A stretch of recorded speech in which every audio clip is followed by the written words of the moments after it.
ഒരിക്കലും നമുക്ക് അനുവദനീയമല്ലാത്ത, നമുക്ക് അവകാശമില്ലാത്ത അന്യയാളുകളുടെ സമ്പാദ്യം നമ്മളുടെ സമ്പാദ്യത്തിൽ കലർന്നിട്ടാവാം. ഏതായാലും മുഅ്മിനീങ്ങളായ നമ്മൾ വിജയിക്കുവാൻ ആഗ്രഹിക്കുന്നുണ്ടോ? അല്ലാഹു തമ്പുരാൻ നമ്മുടെ നന്മകൾ സ്വീകരിക്കാൻ ആഗ്രഹിക്കുന്നുണ്ടോ?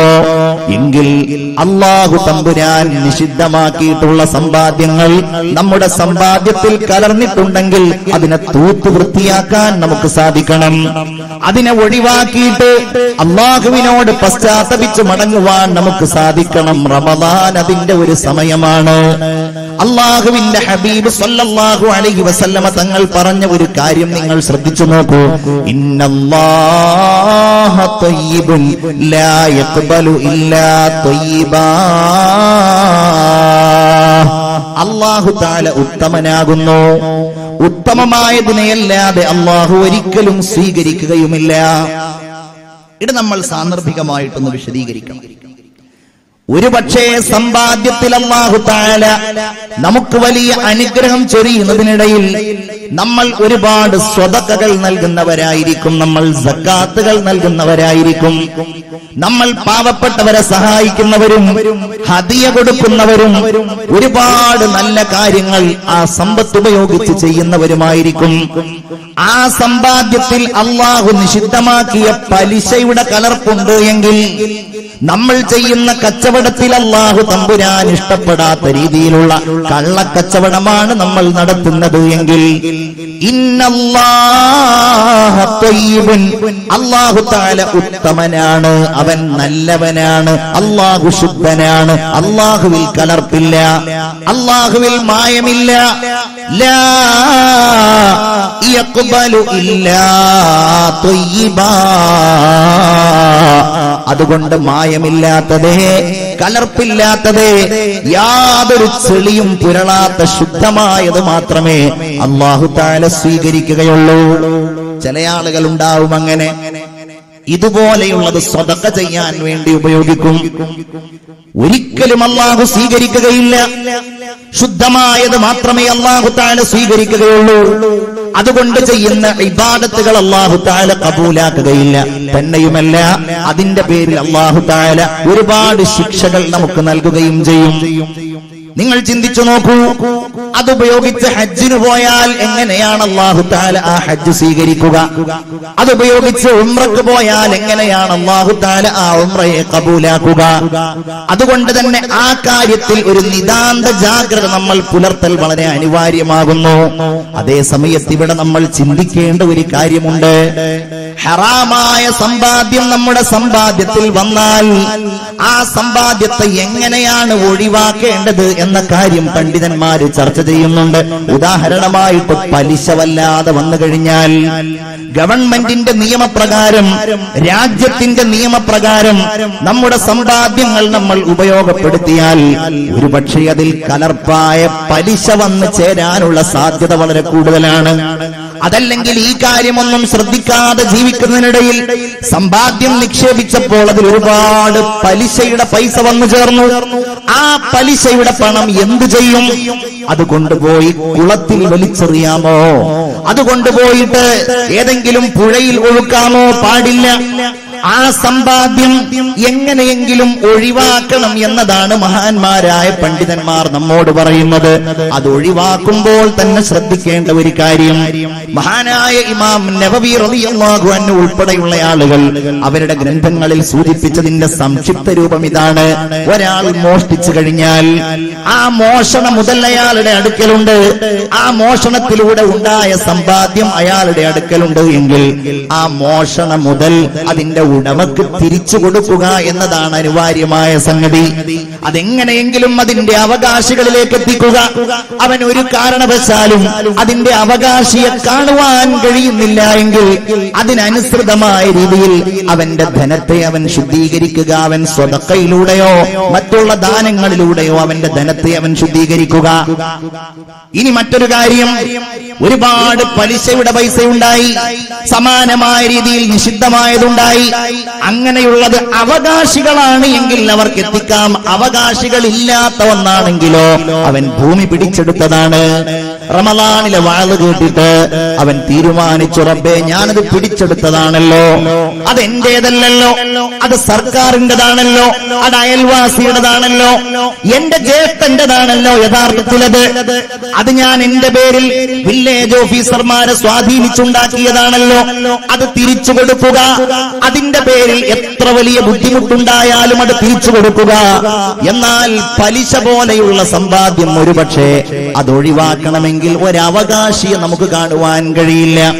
ആ സന്ദർഭത്തിലാണ് മഹാന്മാരായ പണ്ഡിതന്മാർ പറയുന്നത്, അതിനെ മുസ്ലിം സമുദായത്തിന്റെയോ ജനങ്ങളുടെയോ പൊതുവായ കാര്യങ്ങൾക്ക് വേണ്ടി ഉപയോഗപ്പെടുത്തുക എന്ന്. പൊതുവായ കാര്യങ്ങൾ ഒരാളുടെയും പ്രത്യേകമായ ഉടമസ്ഥതയിലില്ലാത്ത രീതിയിലുള്ള സംഗതികൾക്ക്, റോഡ് പണിയാനും അതുപോലെയുള്ള ഹുർമത്തുകളില്ലാത്ത പ്രത്യേകമായ സംവിധാനങ്ങൾക്ക് വേണ്ടിയും അതിന് ഉപയോഗപ്പെടുത്താവുന്നതാണ്. പക്ഷേ അതിന് അവൻ കൊടുക്കുമ്പോൾ, ആ സമ്പാദ്യത്തെ അവൻ അവന്റെതിൽ നിന്ന് ശുദ്ധീകരിക്കുമ്പോൾ, ഞാൻ ഈ ശുദ്ധീകരിക്കുന്നത്, ഞാൻ ഈ കൊടുക്കുന്നത് ഒരു സ്വതക്കയാണ് എന്നോ എനിക്കൊരു പ്രതിഫലം ലഭ്യമാകുന്നു എന്നോ ഒരിക്കലും അവൻ ചിന്തിക്കാനേ പാടില്ല. ഇത് കേട്ടിട്ട് നഊദു ബില്ലാഹ്, എന്നാൽ അങ്ങനെ പലിശ ഉണ്ടായാൽ കുഴപ്പമില്ലല്ലോ എന്ന് നമ്മൾ ധരിക്കാനും പാടില്ല. ഈ മഹാപാതകം, ഈ മഹാകുറ്റം, മാതാവിനെ വ്യഭിചരിക്കുന്നതിനേക്കാൾ അല്ലാഹു ഗൗരവം നൽകിയ ഈ കുറ്റം ഒരിക്കലും അനുവദനീയമല്ലാത്തതാണ്. സബഉൽ മൂബിഖാത്തിൽപ്പെട്ടതാണ്, ഞാൻ വിശദീകരിക്കുന്നുണ്ട് അതിന്റെ ചില ഭാഗങ്ങൾ. അങ്ങനെയുള്ളതിൽ അറിയാതെ പെട്ടുപോയാൽ, അറിഞ്ഞുകൊണ്ടല്ല അറിയാതെ പെട്ടുപോയി, ആ സമ്പാദ്യം കുറെ വന്നു, അങ്ങനെയുള്ള ഘട്ടത്തിലുള്ള ഒരു പരിഹാരം മാത്രമാണ് അവൻ അല്ലാഹു തആല കൂലി നൽകുന്നത്. അല്ലാഹു തമ്പുരാൻ നിഷിദ്ധമാക്കിയ ഹറാമിൽ നിന്നവൻ രക്ഷപ്പെട്ടല്ലോ എന്നുള്ള അവസ്ഥയിലും റഹ്മാനായ റബ്ബിനോടവൻ പശ്ചാത്തപിച്ച് മടങ്ങാൻ തയ്യാറായല്ലോ എന്നതിനും വേണ്ടിയായിരിക്കും. റസൂലുള്ളാഹി സ്വല്ലല്ലാഹു അലൈഹി വസല്ലമ തങ്ങൾ പറയുകയാണ്, വ ഇന്നല്ലാഹ അമറൽ മുഅ്മിനീൻ ബിമാ അമറ ബിഹിൽ മുർസലീൻ. മുഅ്മിനീങ്ങളോട് അല്ലാഹു തആല കൽപ്പിച്ചിട്ടുള്ളത് മുർസലീങ്ങളോട് അല്ലാഹു കൽപ്പിച്ച കാര്യമാണ്. ഇനി മുർസലീങ്ങളോട് കൽപ്പിച്ചത് പറഞ്ഞാൽ മതിയല്ലോ. യാ അയ്യുഹർ റസൂൽ കുലൂ മിനത് ത്വയ്യിബാതി വഅമലൂ സ്വാലിഹാ. അല്ലയോ പ്രവാചകന്മാരെ, നിങ്ങൾ നല്ലതിൽ നിന്ന് കഴിക്കണേ. കഴിക്കാന്ന് പറഞ്ഞാൽ സമ്പാദ്യം ഉപയോഗിക്കുന്നതിന്റെ പ്രധാനപ്പെട്ട കാര്യം ഭക്ഷണമായത് കൊണ്ടാണ് കുലു എന്ന് പറഞ്ഞിട്ടുള്ളത്. അതായത് സമ്പാദ്യം നിങ്ങൾ ഉപയോഗപ്പെടുത്തണേ. നിങ്ങളുടെ സമ്പാദ്യം, നിങ്ങളുടെ ചെലവഴിക്കലുകൾ, നിങ്ങളുമായി ബന്ധപ്പെട്ട എല്ലാ സമ്പാദ്യവും മിനത് ത്വയ്യിബാത്, അത് ഉത്തമമായതിൽ നിന്നാകണേ. വഅമലൂ സ്വാലിഹാ, നിങ്ങൾ നന്മ പ്രവർത്തിക്കുകയും ചെയ്യണമേ. ചിന്തിച്ചു നോക്കൂ നിങ്ങൾ. ഞാൻ പലപ്പോഴും ആലോചിച്ച ഒരു കാര്യമാണ്, ഹജ്ജിന് പോകുന്ന സന്ദർഭങ്ങളിൽ പടച്ചോനെ എന്താണ് ഇവരുടെ ഹജ്ജൊക്കെ ഇങ്ങനെ, അത് വിലയിരുത്താനുള്ള യോഗ്യതയൊന്നും നമുക്കില്ല.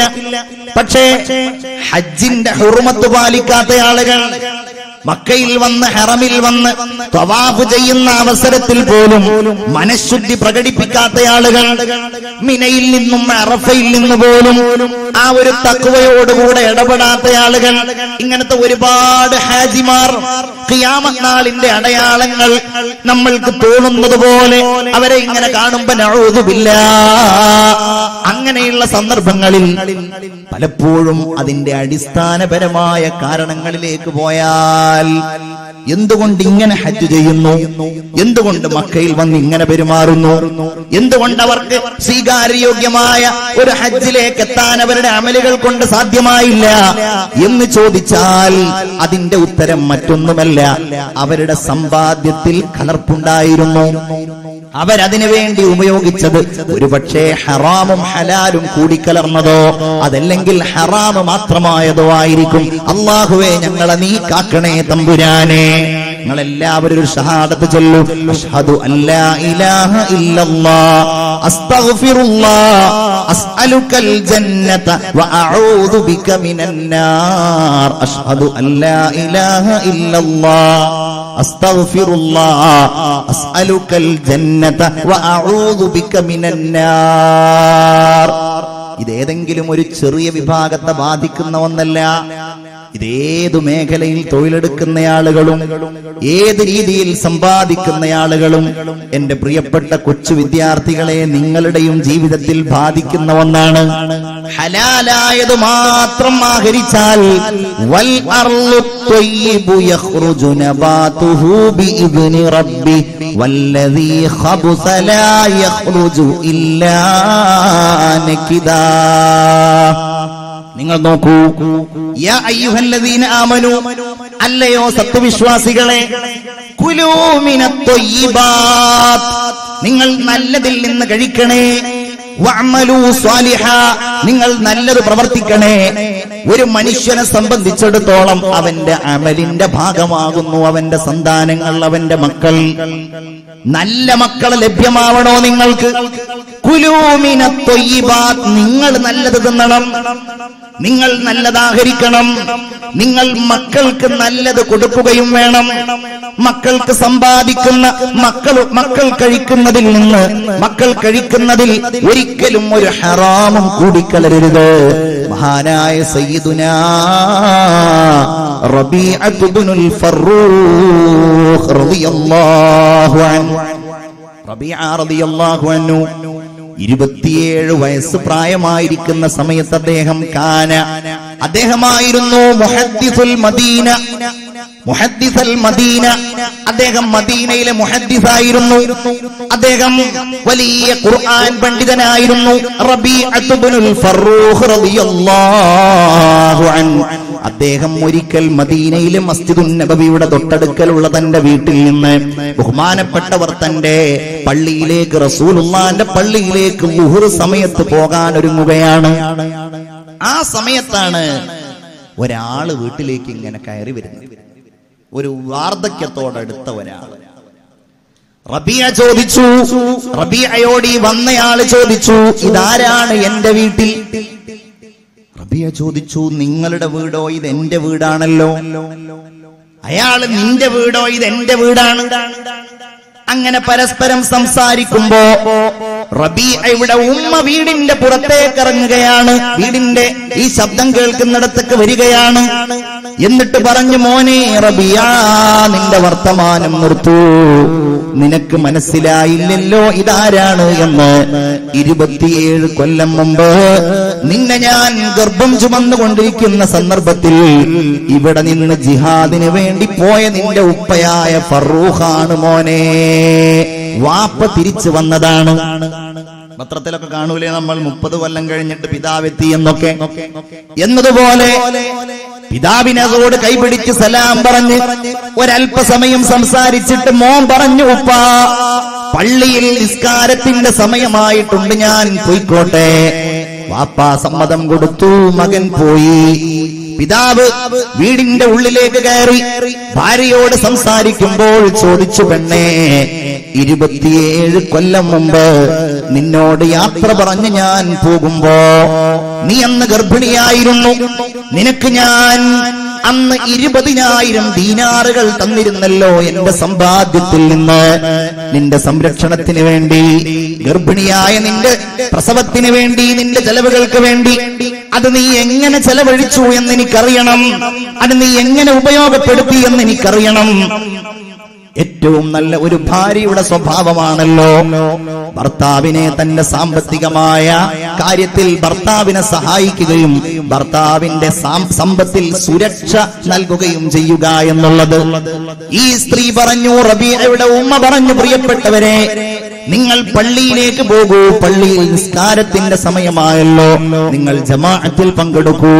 അത് കഴിഞ്ഞ് തിരിച്ചു വരുമ്പോൾ എങ്ങനെയാണ് ഞാനത് ഉപയോഗപ്പെടുത്തിയത് എന്ന കാര്യം നിങ്ങൾക്ക് ഞാൻ പറഞ്ഞു തരുന്നതാണ്. അദ്ദേഹം ജമാഅത്തിന് പോയി. പള്ളിയിൽ വളരെ പിറകിലാണ് സ്ഥലം കിട്ടിയത്. സ്ഥലം കിട്ടിയ അദ്ദേഹം നോക്കുമ്പോഴുണ്ട് നിസ്കാരമൊക്കെ കഴിഞ്ഞ് റസൂലുള്ളാഹിന്റെ മിമ്പറിന്റെ സമീപത്തായി ഒരു സുമുഖനായ ഒരാൾ. മുഖമങ്ങ് വ്യക്തമാകുന്നില്ല, പക്ഷേ മുഖത്ത് നല്ല വെളിച്ചമുണ്ട്. മനോഹരമായി സംസാരിക്കുന്നു. ഖുർആൻ ഓതുന്നു, ഹദീസുകൾ പറയുന്നു, അതിന്റെ വ്യാഖ്യാനങ്ങൾ പറയുന്നു. കൂടെയുള്ള ആളോട്, റബീഅയുടെ ഇപ്പുറത്തുള്ളയാളോട്, ഫറൂഖിന്റെ ഇപ്പുറത്തുള്ളയാളോട് അദ്ദേഹം ചോദിച്ചു, പ്രിയപ്പെട്ട സഹോദരാ, അതാരാണ് സംസാരിക്കുന്നത്? അയാൾ ഇങ്ങനെ ചോദിച്ചു, നിങ്ങൾ ഈ നാട്ടുകാരനല്ലേ? നിങ്ങൾക്കിതറിയില്ലേ? ഹാദാ റബീഅത്ത് ഇബ്നുൽ ഫറൂഖ്, ഇത് ഫറൂഖിന്റെ മകനായ റബീഅ എന്നവരാണ്. ഇത് മുഹദ്ദിസുൽ മദീനയാണ്, ഇത് ഇമാമുൽ മദീനയാണ്. റബീഅയുടെ ഉപ്പ ഓടുകയാണ്, തന്റെ ഭാര്യയുടെ അടുക്കലേക്ക് ഓടുകയാണ്. തന്റെ ഭാര്യയെ കെട്ടിപ്പിടിച്ചു പറഞ്ഞു, പെണ്ണേ, എനിക്ക് 20,000 ദീനാറുകളുടെ കണക്ക് നീ പറഞ്ഞു തരേണ്ടതില്ല. കാരണം അതുകൊണ്ട് എനിക്ക് ഏറ്റവും ഉത്തമമായ ഒന്നിനെയാണല്ലോ എനിക്ക് നീ നൽകിയത്. നമ്മളുടെ പൊന്നുമോൻ മദീനയിലെ മുഹദ്ദിസാണല്ലോ, മദീനയിലെ ഇമാമാണല്ലോ. എന്റെ പ്രിയപ്പെട്ടവരെ, യാ അയ്യുഹല്ലദീന ആമനൂ കുലൂ മിനത് ത്വയ്യിബാത്ത് വഅമലൂ സ്വാലിഹാ. അല്ലാഹു നമുക്ക് തൗഫീഖ് നൽകട്ടെ. ആമീൻ പറയൂ. അല്ലാഹു തൗഫീഖ് നൽകട്ടെ. നമ്മൾ നല്ലത് സമ്പാദിച്ച് മക്കൾക്ക് നല്ലത് കൊടുത്താൽ ഒരു സംശയവും വേണ്ട, നിങ്ങളുടെ മക്കൾ നിസ്കരിക്കുന്ന മക്കൾ തന്നെ, നിങ്ങളുടെ മക്കൾ ദീനുള്ള മക്കൾ തന്നെ. നിങ്ങൾ ഗൾഫിൽ പോയി മുതലാളിയുടെ കടയിൽ നിങ്ങൾ ജോലി ചെയ്യുമ്പോ മുതലാളി ഇല്ലാത്ത സന്ദർഭത്തിൽ ആ വലിപ്പിൽ നിന്ന് പൈസ എടുത്തിട്ടത് സ്വന്തം കീശയിലിട്ടിട്ട് അതുകൊണ്ട് പറമ്പ് വാങ്ങിയാൽ, അതുകൊണ്ട് മക്കൾക്ക് അയച്ചു കൊടുത്താൽ ഒരു സംശയവും വേണ്ട, നിങ്ങളുടെ മക്കൾ അപകടകാരികളായി വളരും, നിങ്ങളുടെ മക്കൾ അനുസരണയില്ലാത്തവരായി വളരും. അങ്ങനെ മക്കളിൽ തിന്മകൾ ഉണ്ടാകുന്നതിന്റെ പ്രധാനപ്പെട്ട ഒരു കാര്യം, യാ അയ്യുഹല്ലദീന ആമനൂ കുലൂ മിനത് ത്വയ്യിബാത്ത് വഅമലൂ സ്വാലിഹാ. ഈ ആയത്തോതിയിട്ട് വീണ്ടും ഒരായത്തോതി, യാ അയ്യുഹല്ലദീന ആമനൂ കുലൂ മിൻ ത്വയ്യിബാതി മാ റസഖ്നാകും, നിങ്ങൾക്ക് നാം നൽകിയതിൽ നിന്ന് നിങ്ങൾ നല്ലതേ തിന്നാവൂ. ഹബീബായ പ്രവാചകർ സല്ലല്ലാഹു അലൈഹി വസല്ലമ തങ്ങൾ ഒരിക്കൽ മസ്ജിദുൻ നബവിയുടെ മുമ്പിലേക്ക് ചെന്നപ്പോൾ അവിടെയുണ്ട് കൂട്ടിയിട്ടിരിക്കുന്ന കാരക്കകളിൽ നിന്ന് തന്റെ പൊന്നുമകനായ, തന്റെ ചെറിയ മകനായ, തന്റെ പേരക്കിടാവായ ഹസൻ റളിയല്ലാഹു അൻഹു അതിൽ നിന്ന് കാരക്ക എടുത്തു തിന്നുന്നു. ഒരു ചെറിയ കുട്ടിയല്ലേ, സാരമില്ല. മാങ്ങ കൊണ്ടുവരുമ്പോ അയൽവാസിയുടെ മാങ്ങ എടുക്കുമ്പോ, അപ്പുറത്ത് നിന്ന് തേങ്ങ എടുക്കുമ്പോ, ഇപ്പുറത്ത് നിന്ന് അടക്ക എടുക്കുമ്പോ സാരല്ല, ചെറിയ കുട്ടിയല്ലേ. ആരെങ്കിലും ചോദിക്കാൻ വന്നാൽ തന്നെ അങ്ങനെയാണ് മറുപടി എങ്കിൽ അല്ലാഹുവിന്റെ പ്രവാചകർ സല്ലല്ലാഹു അലൈഹി വസല്ലം മാതൃക കാണിച്ചത്, റസൂലുള്ളാഹി തങ്ങൾ തന്റെ വിരൽ ആ കുട്ടിയുടെ വായിലേക്ക് ഇട്ടു. കഖിൻ കഖിൻ, മോനെ അത് തുപ്പിക്കളയൂ. നിനക്കറിയില്ലേ നമുക്ക് സക്കാത്തിന്റെ ധനത്തിൽ നിന്ന് കഴിക്കാൻ പാടില്ല എന്ന കാര്യം? സക്കാത്ത് ബഹുമാനപ്പെട്ട പ്രവാചകന്റെ അഹ്ലുൽ ബൈത്തിന് ഹറാമായതാണ്, അത് നിഷിദ്ധമായതാണ്, ഇത് നമുക്ക് പാടില്ല എന്ന കാര്യം നിനക്കറിയില്ലേ എന്ന് ചോദിച്ചുകൊണ്ട് പിഞ്ചു മകനെ അതിൽ നിന്ന് പിന്തിരിപ്പിച്ചു ബഹുമാനപ്പെട്ട മുഹമ്മദുർ റസൂലുള്ളാഹി സ്വല്ലല്ലാഹു അലൈഹി വസല്ലം. കഴിക്കുക മാത്രല്ല, അത് ഉപയോഗിക്കുന്നത് തന്നെ നമ്മൾ ശ്രദ്ധിക്കണം, വളരെ ഗൗരവത്തോടെ ശ്രദ്ധിക്കണം, എന്നാലേ മക്കൾ നന്നാവൂ. സയ്യിദുനാ ഉമർ ഇബ്നുൽ ഖത്താബ് റളിയല്ലാഹു അൻഹു ഒരിക്കൽ അദ്ദേഹത്തിന്റെ മകനെ കണ്ടപ്പോൾ മകന്റെ തലമുടിയിലുണ്ട് നിറയെ എണ്ണ. മകന്റെ തലമുടി ഇങ്ങനെ എണ്ണയൊക്കെ തേച്ച് വളരെ മിനുക്കി വൃത്തിയാക്കി ഇങ്ങനെ വെച്ചിരിക്കുകയാണ്. ഉമർ റളിയല്ലാഹു അൻഹു തലമുടിയിലേക്ക് ഇങ്ങനെ നോക്കി, എന്നിട്ട് ചോദിച്ചു, മോനെ, എന്താണ് തലമുടിയിൽ നല്ല എണ്ണ പുരണ്ടിട്ടുണ്ടല്ലോ, നമ്മളുടെ വീട്ടിൽ ഈ പുരട്ടാനുള്ള എണ്ണയൊന്നുമില്ലല്ലോ, ഇത് എവിടുന്ന് കിട്ടി? റളിയല്ലാഹു അൻഹുവിനോട് മകൻ പറഞ്ഞു, അപ്പാ, ബൈത്തുൽ മാലിൽ നിന്ന്, ഡമസ്കസിൽ നിന്ന് കൊണ്ടുവന്ന എണ്ണ വിതരണം ചെയ്യുന്നുണ്ടായിരുന്നു. അത് വിതരണം ചെയ്യുന്നിടത്ത് ഞാൻ പോയപ്പോ ആ എണ്ണ വിതരണം ചെയ്തിട്ട് അതിന്റെ ബാക്കി വന്നിരുന്ന വീപ്പകളുണ്ടല്ലോ, അതിന്റെ കവറുകളുണ്ടല്ലോ, ആ കവറുകളിൽ നിന്ന് എന്റെ കയ്യിലേക്ക് ഞാൻ പുരട്ടിയിട്ട് അതാണ് എന്റെ തലയിലേക്ക് ഞാൻ പുരട്ടിയത്. ഉമർ റളിയല്ലാഹു അൻഹുവിന്റെ മുഖം ചുവന്നു. ഇവിടെ എന്താണ്? വളരെ നിസ്സാരം, അത് ഒരു ഉപകാരമല്ലാത്ത പോകാവുന്ന ഒരു സംഗതി, ചോദ്യം ചെയ്യാൻ പാടില്ലാത്ത, ആവശ്യമില്ലെന്ന് തോന്നുന്ന ഒരു സംഗതി മകനോട് ദേഷ്യപ്പെട്ടുകൊണ്ട് പറഞ്ഞു, പൊന്നുമോനെ പാടില്ല, നീ അതിന് പരിഹാരം ചെയ്യണം. ഒന്നുകിൽ നീ ആ എണ്ണ പുരട്ടിയതിന് നീ ബൈത്തുൽ മാലിലേക്ക് പണമടക്കേണ്ടയാളാണ്, അതല്ലെങ്കിലോ നിന്റെ തലമുടി നീ മുണ്ഡനം ചെയ്ത് അതിനുള്ള ശിക്ഷ നീ നടപ്പിലാക്കുകയും വേണം. അപ്പാ നിന്റെ അടുക്കൽ പൈസല്ല, എന്നാൽ നീ അമീറുൽ മുഅ്മിനീന്റെ മകനായത് കൊണ്ടാണല്ലോ, അമീറുൽ മുഅ്മിനീന്റെ മകനായത് കൊണ്ടല്ലേ നിനക്കങ്ങോട്ട് കടന്നു ചെല്ലാൻ പറ്റിയത്, നിനക്കത് സ്പർശിക്കാൻ പറ്റിയത്. നിനക്കത് പാടില്ല, അത് ഉപയോഗിക്കാൻ പാടില്ല. തന്റെ മകന്റെ തല മുണ്ഡനം ചെയ്യിച്ചതിന് ശിക്ഷ വിധിച്ചു സയ്യിദുനാ ഉമർ ഇബ്നുൽ ഖത്താബ് റളിയല്ലാഹു അൻഹു. ചിന്തിച്ചു നോക്കൂ. സ്വന്തം മാത്രമല്ല, വേറെ ഒരു സംഭവം നോക്കൂ നിങ്ങൾ.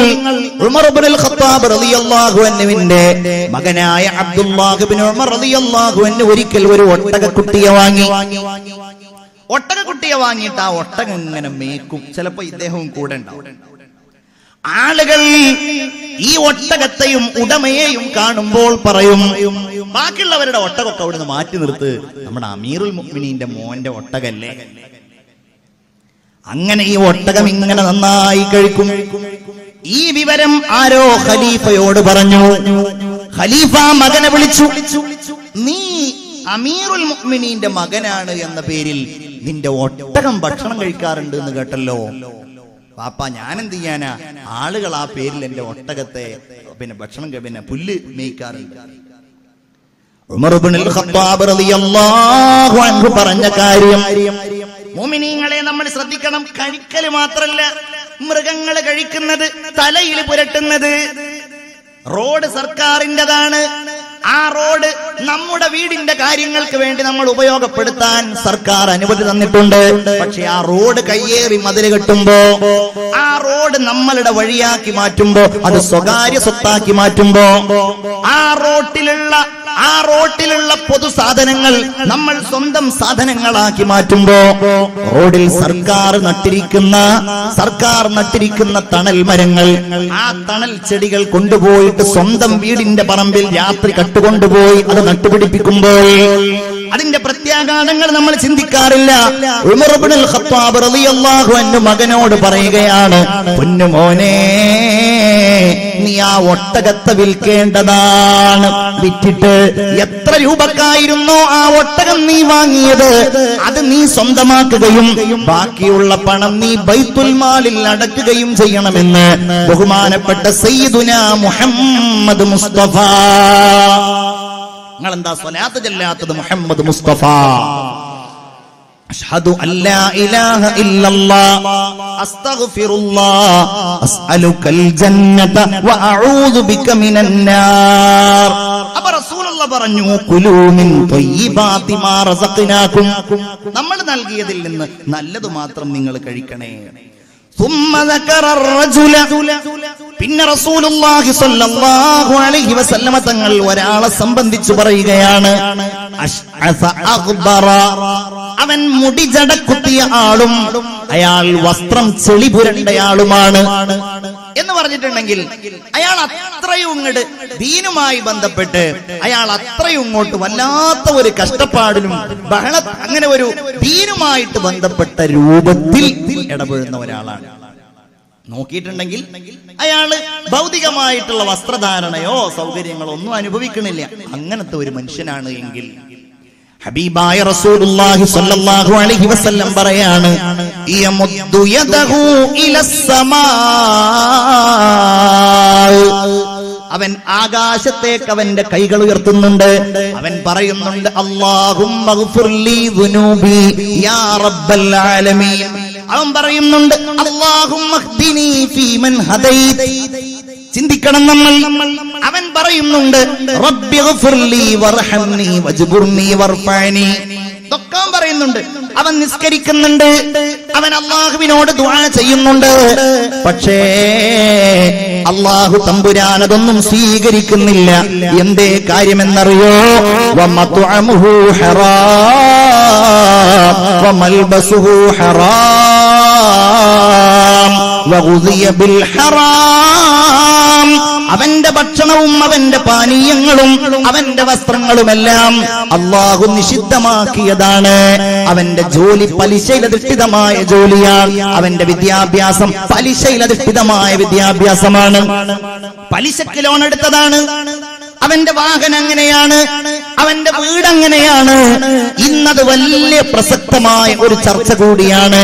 കാരണം പത്രങ്ങളിലൊക്കെ 1-ാം പേജിൽ ഇന്നും ഇന്നലെയുമായിട്ട് വന്ന ഒരു വാർത്ത നിങ്ങൾ ശ്രദ്ധിച്ചിട്ടുണ്ടോ എന്ന് എനിക്കറിയില്ല. ശ്രദ്ധിച്ചിരുന്നോ? പത്രത്തിൽ ഇന്നലെയും ഇന്നൊക്കെ ആയിട്ട് വരുന്ന വലിയ വെണ്ടക്ക, ഏറ്റവും ചുരുങ്ങിയത് സുപ്രഭാതെങ്കിലും വായിക്കുന്ന ആളുകളായിരിക്കുമല്ലോ. എന്താണ് വാർത്ത? തിരുവനന്തപുരം ജില്ലയിൽ നെയ്യാറ്റിൻകരയിൽ ഒരു അമ്മയും കുഞ്ഞും ആത്മഹത്യ ചെയ്തതാണ്. കാരണമാണ് നമ്മൾ മനസ്സിലാക്കേണ്ടത്. എന്താണ്? പലിശ. നമ്മൾ ചിന്തിച്ചു നോക്കണം. ഇതേപോലെ വേദനിക്കുന്ന എത്രയോ ആളുകൾ. ചിലർ ആത്മഹത്യ ചെയ്യുന്നു, ചിലർ വേദന കൊണ്ട് ജീവിതത്തിന്റെ എല്ലാ സുഖങ്ങളും നഷ്ടപ്പെട്ടവരായി കഴിയുന്നു. ഞാൻ എന്റെ പ്രിയപ്പെട്ട സഹോദരിമാരോട് പറയുകയാണ്, ഇന്ന് രാത്രി വാള് കഴിഞ്ഞ് ഈ പ്രസംഗം കഴിഞ്ഞ് നിങ്ങൾ വീട്ടിലേക്ക് തിരിച്ചുപോയി, നിങ്ങൾ തറാവീഹൊക്കെ കഴിഞ്ഞ് നിങ്ങളുടെ പ്രിയപ്പെട്ട ഭാര്യയോടൊപ്പം നിങ്ങളുടെ പ്രിയപ്പെട്ട ഭർത്താവിനോടൊപ്പം കിടന്നുറങ്ങുമ്പോ ഉറക്കം വരാതെ കൺപോളകളിൽ ഉറക്കം തഴുകാതെ നിങ്ങൾ നിൽക്കുമ്പോ ഈ വചനങ്ങൾ നിങ്ങളുടെ ഹൃദയത്തിലുണ്ടാകണം. അല്ലാഹു തമ്പുരാന്റെ കൽപ്പന, നിങ്ങൾ നൽകിയതിൽ നിന്ന് ഉത്തമമായത് മാത്രമേ കഴിക്കാവൂ, നല്ലത് മാത്രമേ നിങ്ങൾ ഉപയോഗിക്കാവൂ. അല്ലാഹുവേ, ഞാൻ തറാവീഹ് നിസ്കരിച്ചയാളാണ്, ഞാൻ നോമ്പ് നോറ്റയാളാണ്, ഞാൻ അല്ലാഹുവിനോട് ദുആ ചെയ്യുന്നയാളാണ്. പക്ഷേ എന്റെ സമ്പാദ്യത്തിൽ ഹറാമുണ്ടായാൽ, എന്റെ വസ്ത്രത്തിൽ ഹറാമുണ്ടായാൽ അല്ലാഹുവേ, എന്റെ ദുആക്ക് നീ ഉത്തരം നൽകില്ലല്ലോ. അതുകൊണ്ട് ഞാൻ ബാങ്കിൽ നിന്നെടുത്ത ലോൺ എങ്ങനെയാണ് ഞാൻ വീട്ടുക?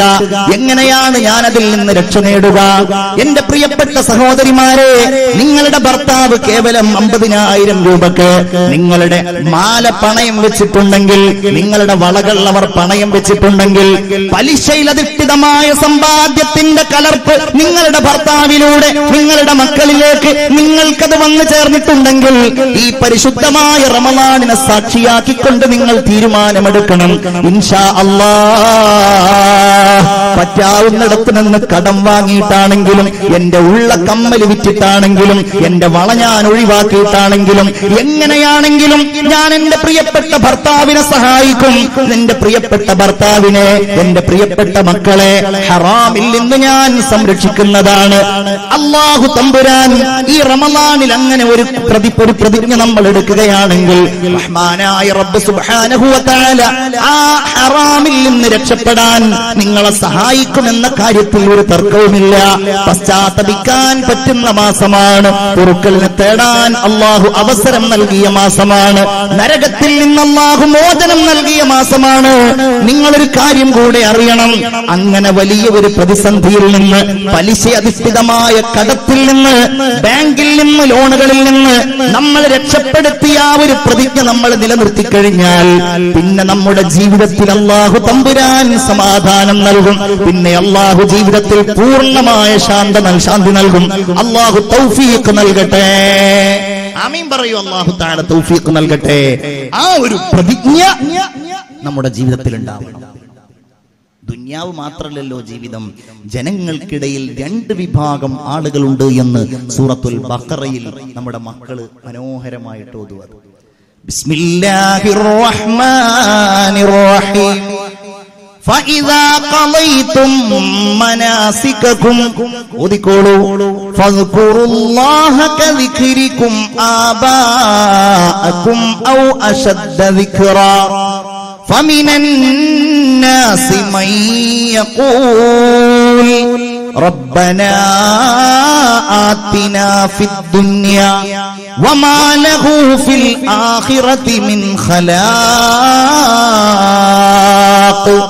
ومنهم من يقول ഇനി എല്ലാവർക്കും അതാ റബ്ബനാ ആതിനാ ഫിദ്ദുനിയാ ഹസന വഫിൽ ആഖിറതി ഹസന വഖിനാ അദാബന്നാർ ഉലൈക ഫഉലൈക ലഹും നസീബും മിമ്മാ കസബു വല്ലാഹു സരീഉൽ ഹിസാബ്.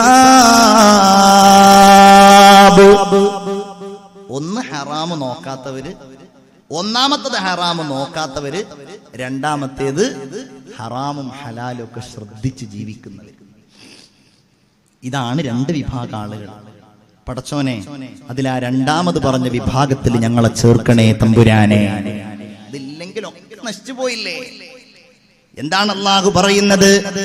ഹജ്ജ് കഴിഞ്ഞാൽ നിങ്ങൾ പാലിക്കേണ്ട മര്യാദകളെ സൂചിപ്പിക്കുന്ന വചനങ്ങളാണത്.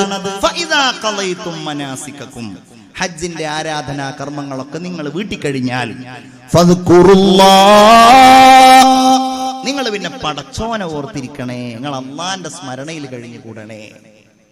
എങ്ങനെ? കദിക്രികും ആബാഅകും, നിങ്ങളുടെ പിതാക്കന്മാരെ നിങ്ങൾ ആലോചിക്കുന്നത് പോലെ, നിങ്ങളുടെ പിതാക്കന്മാരെ നിങ്ങൾ സ്മരിക്കുന്നത് പോലെ, ഔ അശദ്ദ ദിക്റാ, അതിനേക്കാൾ ശക്തമായ രീതിയിൽ നിങ്ങൾ അല്ലാഹുവിനെ ഓർക്കണേ. ഇത് പറഞ്ഞിട്ട് പറയാണ്, ഫമിനന്നാസ്, ജനങ്ങൾക്കിടയിലുള്ള മയ്യഖൂൽ, ഇങ്ങനെ പറയുന്ന ഒരു വിഭാഗമുണ്ട്. പറയാന്ന് പറഞ്ഞാൽ ഇങ്ങനെ ജീവിക്കുന്ന, ഇങ്ങനെ ചിന്തിക്കുന്ന, ഇങ്ങനെ പ്രാർത്ഥിക്കുന്ന ഒരു വിഭാഗം ആളുകളുണ്ട്. എങ്ങനെ? റബ്ബനാ ആതിനാ ഫിദ്ദുനിയാ, ദുനിയാവിലുള്ളത് ഞങ്ങൾക്ക് തരേണമേ. അവർക്ക് ദുനിയാവേ കാര്യമുള്ളൂ, അവർക്ക് ഇഹലോകമേ താല്പര്യമുള്ളൂ, അല്ലേ? എന്തും എങ്ങനെയും നേടാനുള്ള താല്പര്യം. അത് മനുഷ്യന്റെ പ്രകൃതിയാണ്. രസകരമായിട്ടൊരു കഥ പറയാറുണ്ട്. ഒരിക്കല് ഒരാളൊരു പെൺകുട്ടിയെ കല്യാണം കഴിക്കാൻ വേണ്ടി തീരുമാനിച്ചു. ഒരു ചെറുപ്പക്കാരനാണ്. മോൻ ചെന്നിട്ട് വാപ്പാനോട് പറഞ്ഞു, വാപ്പാ, ഞാൻ ഇങ്ങനെ ഒരു പെൺകുട്ടിയെ കല്യാണം കഴിക്കാൻ ആഗ്രഹിക്കുന്നുണ്ട്. വാപ്പ പറഞ്ഞു, വളരെ നല്ലത്, നിന്റെ പണി കുറഞ്ഞല്ലോ. ഏതായാലും ഞാൻ നീ കല്യാണം കഴിക്കാൻ ആഗ്രഹിക്കുന്ന പെൺകുട്ടിയെ ഒന്ന് കാണട്ടെ. ആയിക്കോട്ടെ. വാപ്പയും മോനും കൂടെ പെൺകുട്ടിയെ കാണാൻ വേണ്ടി പോയി. പെൺകുട്ടിയെ കണ്ടപാടെ വാപ്പ പറഞ്ഞു, മോനെ നടക്കൂല കേട്ടോ, ഈ പെൺകുട്ടിയെ നീ കല്യാണം കഴിക്കാൻ പറ്റൂല, ഈ പെൺകുട്ടിക്ക് യോഗ്യനായ ആള് ഞാനാണ്, ഞാൻ ഇവളെ കെട്ടിക്കോളാം, നീ വേറെ നോക്കിക്കോ എന്ന് പറഞ്ഞു. പടച്ചോനെ, കരിങ്കല്ലത്താണിയിൽ അങ്ങനെ പറയുന്ന വാപ്പാരൊന്നും ഇല്ലല്ലോ, അല്ലേ? ഏറെക്കുറെയൊക്കെ നോക്കുമ്പോ കുറെ വാപ്പാര് തന്നെയാണ് ഇരിക്കുന്നത്, അങ്ങനെ പറയുന്നവരില്ലല്ലോ. ഏതായാലും വാപ്പയും മോനും ഭയങ്കര പ്രശ്നം, കലാപരൂക്ഷായി. നാട്ടിലൊക്കെ അറിയാണ് വിഷയം. പോലീസ് ഉദ്യോഗസ്ഥന്റെ അടുക്കലെത്തി. പോലീസുകാരൻ പറഞ്ഞു, നാണല്ലേ വാപ്പ നിങ്ങൾക്ക്, ഞാൻ ഏതായാലും അവളെ ഒന്ന് കാണാം. അങ്ങനെ പോലീസുകാരൻ കണ്ടപ്പോൾ പോലീസുകാരൻ പറഞ്ഞു, ഏയ്, ഇവൾക്ക് പറ്റിയത് നല്ല കരുത്തനായ ഒരാളെയാണ്, എന്നെ പോലെ, അതുകൊണ്ട് രണ്ടാളും പോയിക്കോളൂ, ഞാനാണ്. വിഷയം മന്ത്രിയുടെ അടുക്കലെത്തി. സമാനമായ രീതിയിൽ മന്ത്രി പറഞ്ഞു, ദേ, ഞാനാണ് അവളെ കല്യാണം കഴിക്കുന്നത്, നിങ്ങൾക്ക് മൂന്നാൾക്കുമില്ല. നാട്ടിലാകെ പ്രശ്നം, ഗുലുമാല്, ഹർത്താല്, ബന്ദ്, കല്ലേറ്, ജാഥ, സമരം. സംഭവം ഒരു പെണ്ണിന് വേണ്ടിയിട്ടാണ്. രാജാവ് പെണ്ണിനെ കാണണമെന്ന്. നാലാളുകളുമുണ്ട്, രാജാവുണ്ട്, പെണ്ണുമുണ്ട്. പെണ്ണിനെ കണ്ടപാട് രാജാവ് പറഞ്ഞു, ഓ, എന്റെ അന്തപുരത്തിലെ ഒരു റാണിയാക്കാൻ ഞാൻ ആരെയാണ് ആഗ്രഹിച്ചിരുന്നതെന്ന് ഇപ്പോഴാണ് എനിക്ക് മനസ്സിലായത്. അതുകൊണ്ട് നാലാൾക്കും വീടുണ്ടല്ലോ, പോയിക്കോളൂ പോയിക്കോളൂ, ഇവളെ ഞാനാണ് കല്യാണം കഴിക്കാൻ ആഗ്രഹിക്കുന്നത്. പടച്ചോനെ, ആകെ പ്രശ്നമായല്ലോ. അവസാനം എല്ലാരും തീരുമാനമാകുന്നതിന്റെ മുമ്പ് ഇവളുടെ ഒരു പ്രഖ്യാപനം. അതെന്താണ്? ഇവള് പറഞ്ഞു, നിങ്ങൾ കുറെ നേരമായല്ലോ എന്റെ കാര്യത്തിൽ തർക്കിക്കുന്നു, ഞാനൊരു മത്സരം നടത്താം. ഈ മത്സരത്തിൽ ആരാണോ ജയിക്കുന്നത് അവർക്ക് എന്നെ കല്യാണം കഴിക്കാം. ആയിക്കോട്ടെ, ഞങ്ങൾ എല്ലാരും തയ്യാറാണ്. മോനൊക്കെ വളരെ റെഡി, വാപ്പ അതിലേറെ തയ്യാറെടുപ്പ്. മത്സരം എന്താണെന്നറിയോ? ഓട്ട മത്സരമാണ്. ഓടാൻ തുടങ്ങി ഇവള്. 5 ആളുകളും പിന്നാലെ ഓടാൻ. രാജാവൊക്കെ ഭയങ്കര ഓട്ടം. പക്ഷേ ഓടുന്നതിനനുസരിച്ച് ഇവളെ തൊടാൻ കഴിയുന്നില്ല. ഓരോരുത്തരോടുമ്പോ മുമ്പിൽ വലിയ കുഴികൾ, മുമ്പിൽ ഇടുങ്ങിയ വഴികൾ, മുമ്പിൽ മരുഭൂമികൾ. ചിലർ തളർന്നു വീഴുന്നു, ചിലർ മരിച്ചു പോകുന്നു, ചിലർ പിന്തിരിയുന്നു, ചിലർ പിന്നാക്കം വരുന്നു, ചിലർ എല്ലാം നഷ്ടപ്പെട്ടവരായിട്ട് വഴിയറിയാതെ നിരാശരായി പോകുന്നു. എല്ലാവരും അപ്രത്യക്ഷമായപ്പോൾ ഈ പെണ്ണ് ജനങ്ങൾക്കിടയിൽ വന്ന് പറഞ്ഞു, കണ്ടോ, ആ 5 ആളുകൾക്കും എന്നെ സ്പർശിക്കാൻ പറ്റിയില്ല. അവരെവിടെയാണ് എന്ന് പോലും നിങ്ങൾക്കാർക്കും അറിയില്ല. അവർ അവരുടെ ഓട്ടങ്ങളിലെല്ലാം നഷ്ടപ്പെട്ടവരായി പോയി. എന്നെ നിങ്ങൾക്ക് മനസ്സിലായില്ലേ? ഞാനാണ് ഇഹലോകം, ഞാനാണ് ദുനിയാവ്. എന്റെ പിന്നാലെ കുട്ടികൾ വരും, എന്റെ പിന്നാലെ രാജാവ് വരും, എന്റെ പിന്നാലെ മന്ത്രി വരും, എല്ലാവരും വരും. പക്ഷേ ഒരാൾക്കും എന്നെ സ്പർശിക്കാൻ കഴിയില്ല, ഒരാൾക്കും എന്നെ തൊടാൻ കഴിയില്ല. റബ്ബനാ ആതിനാ ഫിദ്ദുനിയാ, ദുനിയാവിലുള്ളത് ഞങ്ങൾക്ക് തരണമേ എന്ന് ആഗ്രഹിക്കുന്ന ആളുകൾ ജനങ്ങൾക്കിടയിലുണ്ട്. എന്നാൽ വമാലഹു ഫിൽ ആഖിറതി മിൻ ഖലാഖ്, പരലോകത്തവർക്ക് യാതൊരു ഓഹരിയും ഉണ്ടാവുകയില്ല. ദുനിയാവിൽ നിന്നവർ ചെയ്തതിന് അവർക്കൊരു ഓഹരിയില്ല. എന്നാ നമ്മളോ? ഈ വെയിലത്തേക്ക് നിങ്ങൾ വന്നതിന്, നിങ്ങളുടെ ചവിട്ടടികൾക്ക്, നിങ്ങളുടെ ഈ നോട്ടത്തിന്, നിങ്ങളുടെ ഈ ഇരുത്തത്തിന് നിങ്ങൾ അശ്ഹദു അല്ലാ ഇലാഹ ഇല്ലല്ലാഹ് അസ്തഗ്ഫിറുല്ലാഹ് അസ്അലുക്കൽ ജന്ന വ അഊദു ബിക മിനൻ നാർ എന്ന് പറയുന്നതിന് അതിനൊക്കെ അല്ലാഹ് കൂലി തരുകയാണ്. ഇവരാണെങ്കിലോ, ഇവരാണ് ഖാറൂന്റെ അനുയായികൾ അല്ലേ? ദുനിയാവ് അവിടെ ഹറാമോ ഹലാലോ? ഖാറൂന് നമ്മൾ ആലോചിച്ച് നോക്കേണ്ട ഒരു കാര്യമാണ്. സക്കാത്ത് കൊടുക്കേണ്ട ആളായിട്ട് ആ സക്കാത്ത് കൊടുത്തിട്ടില്ല എന്നുണ്ടെങ്കിൽ സമ്പാദ്യത്തിൽ അല്ലാഹു തആല നിഷിദ്ധമാക്കിയത് കളരിയാണ്. കൊടുക്കേണ്ടത് കൊടുത്തിട്ടില്ല എന്നുണ്ടെങ്കിൽ അതവിടെ ബാക്കിയാണ്. അതല്ലേ ഖാറൂനിന്റെ കഥ പറയുന്നത്. ഈജിപ്തിൽ പോയാൽ നിങ്ങൾക്ക് കാണാൻ കഴിയും ഖാറൂനും അവന്റെ കൊട്ടാരവും താഴ്ന്നുപോയ ഒരു ഭാഗം. ഖാറൂൻ തടാകം എന്ന പേരിൽ ഈജിപ്തിൽ ഇന്നും കാണാൻ കഴിയും. വിശാലമായ ഒരു തടാകം. അവിടെയാണ് അത്ര ഖാറൂൻ താഴ്ന്നു പോയത്. ഖാറൂന്റെ കഥ ഞാൻ പറയുന്നില്ല, സമയം ഉണ്ടാവുകയില്ല എന്നുള്ളത്. ഖാറൂന്റെ കഥ പറയുന്നില്ല. പക്ഷേ ഖാറൂനിന്റെ കഥ പറഞ്ഞ് അല്ലാഹു തആല അതിൽ ഒരുപാട്, ആ കഥ പറയുന്നിടത്ത് അല്ലാഹു തആല കുറെ കാര്യങ്ങൾ പറയുന്നുണ്ട്. മനുഷ്യന്മാരുടെ ചിന്താഗതികൾ, മനുഷ്യന്മാർ എന്ന് പറഞ്ഞാൽ നമ്മളൊക്കെ തന്നെ